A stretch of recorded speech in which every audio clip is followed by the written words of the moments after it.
కాబట్టి ఇవాళ గతంలో ఉన్నటువంటి బీఆర్ఎస్ పార్టీ వచ్చినా ఇవాళ కాంగ్రెస్ పార్టీ వచ్చినా మహిళల పట్ల ఏమన్నా న్యాయం జరిగిందా అంటే న్యాయం జరగలేదనే చెప్పాలి. ఎందుకంటే మీకు ఒక్క నెంబర్ చెప్తాను నేను.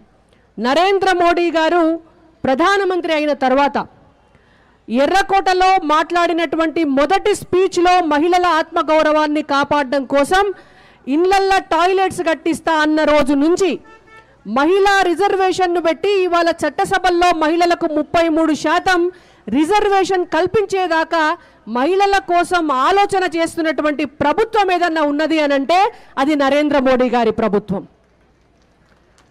ఇవాళ మహిళలకు దాదాపు ఒక 12 కోట్ల టాయిలెట్లు కట్టించినా అది భారతీయ జనతా పార్టీ ప్రభుత్వం. ఇవాళ మహిళలకు 33% రిజర్వేషన్ తెచ్చినా అది నరేంద్ర మోడీ గారి ప్రభుత్వం. ఇవాళ ఎన్నడూ చరిత్రలో లేనట్టుగా ఒక పూర్తి స్థాయి డిఫెన్స్ మినిస్టర్ను మహిళను చేసినా అది నరేంద్ర మోడీ గారి ప్రభుత్వం. ఒక పూర్తి స్థాయి ఆర్థిక శాఖ మంత్రిని మహిళను చేసినా అది నరేంద్ర మోడీ గారి ప్రభుత్వం. ఒక పూర్తి స్థాయి విదేశీ వ్యవహారాల శాఖ మంత్రిని మహిళను చేసినా అది నరేంద్ర మోడీ గారి ప్రభుత్వం. ఒక 8 మంది మహిళలను గవర్నర్లుగా ఈ భారతదేశంలో గౌరవప్రదమైనటువంటి సీట్ల కూర్చోబెట్టినా అది నరేంద్ర మోడీ గారి ప్రభుత్వం.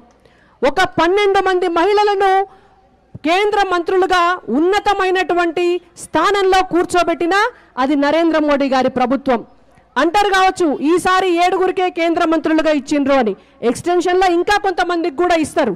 కానీ భారతదేశ చరిత్రలో భారతీయ జనతా పార్టీ మహిళలకు ఇచ్చినన్ని కేంద్ర మంత్రి పదవులను ఈ రోజు వరకు 60 సంవత్సరాల కాలం పాటు పరిపాలించిన కాంగ్రెస్ పార్టీ కేంద్రంలో ఇయ్యలేదు.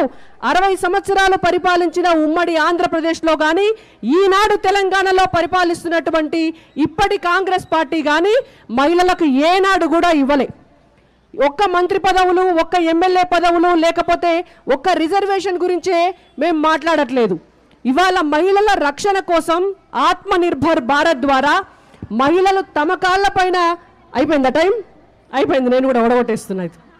మహిళలు తమ కాళ్ళపైన తాము నిలబడాలి కాబట్టి వాళ్ళందరి కోసం ఆర్థిక భాగస్వామ్యం పెంచాలనేటువంటి ఉద్దేశంతో ముద్రా లాంటి లోన్లు తీసుకొచ్చింది కూడా నరేంద్ర మోడీ గారి ప్రభుత్వం.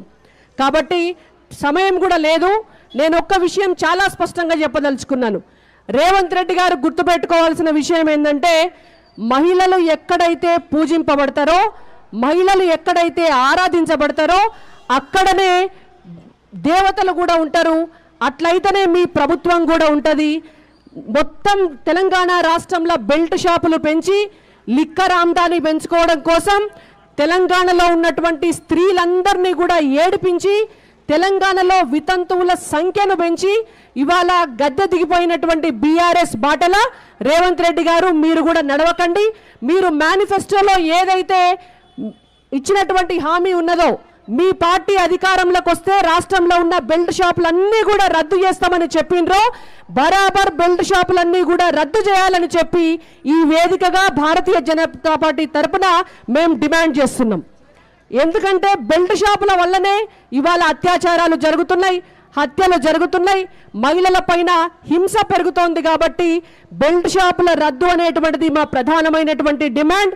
దాంతో పాటుగా మీరు కళ్యాణ లక్ష్మి పథకం కింద ఎక్స్టెన్షన్ ఇస్తా అన్నటువంటి 1 తులం బంగారం, ఆడపిల్లలకు చదువుకునేటందుకు ఇస్తానని చెప్పినటువంటి ఒక్కొక్కరికి ఇస్తానన్నటువంటి స్కూటీలు, ఇవాళ మహిళలకు నెల నెల ఈ రాష్ట్రంలో ఇస్తానన్నటువంటి 2000 రూపాయలు, ఇవన్నీ కూడా మీరు మహిళలకు ఇచ్చినటువంటి హామీలని నెరవేర్చాలని డిమాండ్ చేస్తూ మహిళల పైన హత్యలు అత్యాచారాలు జరగకుండా మీరందరూ కూడా ఉన్నటువంటి ఈ ప్రభుత్వం కూడా తగిన చర్యలు తీసుకోవాలని, లేకపోతే మా మహిళా మోర్చా ఆధ్వర్యంలో మరింత ఉధృతంగా భవిష్యత్తులో మరిన్ని పోరాటాలు చేయవలసి వస్తుంది.